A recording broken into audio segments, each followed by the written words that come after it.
I, Vampire number 4, written by Joshua Hale Fialkov, art by Andrea Sorrentino. Left off last issue where Andrew now has a little gang with him, John, an old friend of his, and a girl named Tig, and they're making their way to Gotham City. This issue picks up, they are outside Columbus, Ohio, and the two humans are very tired. They need some rest, so they're crashing at a motel, hotel, whatever you want to call it. And Andrew's like, all right, well, I'm going to go out for a bit. I will be by at sunrise. Wake me whenever you're ready to go. Wake me being, whatever. So he steps out, turns into a giant bat, and then just goes off. And we see a man who we're not familiar with. He pulls up to a hospital dumpster where I guess he's going dumpster diving for blood. And as he's digging around, Andrew lands and he's like, "Hey, I'm like you. I'm one of your kind. You want to share a drink?" So the both just sit on the curb, and the guy talks about, like, "I've never met another vampire except for the ones who turned me." And he's like, yeah, I've been around for a while. You still have the hunger?" He's like, "Yeah, I mean, it's pretty bad. I'm 10 years into my vampireness, but no matter how hungry I get, I don't go after people. I always just do animals and, dumpster diving in hospitals things." And he's like, yeah, no, it's good. It's good that you do that. It's good that you don't go after people.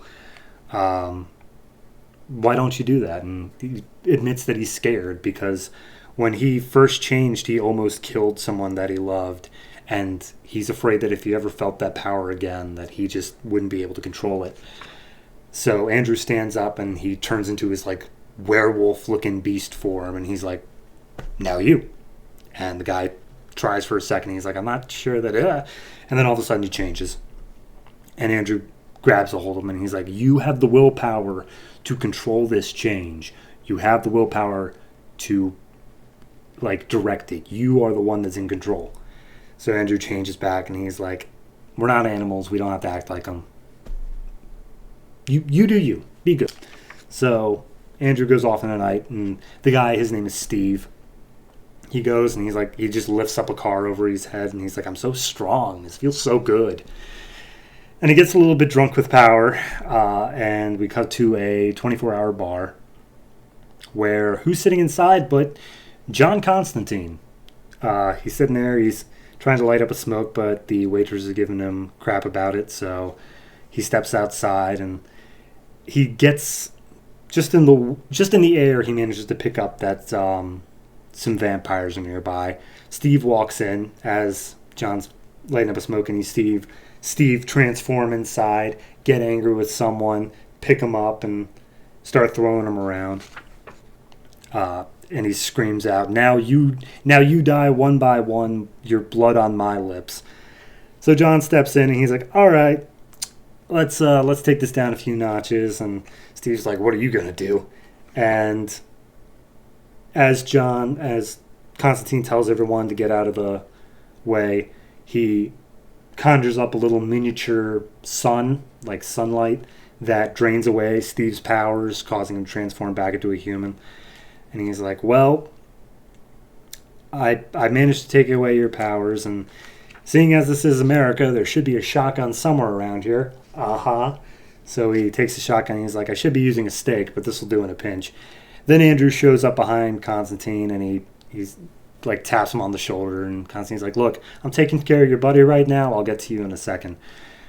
And then Andrew does this thing where he like changes places with Steve, or like gets in the way of him, and then enters into John via like a mist form and knocks him out.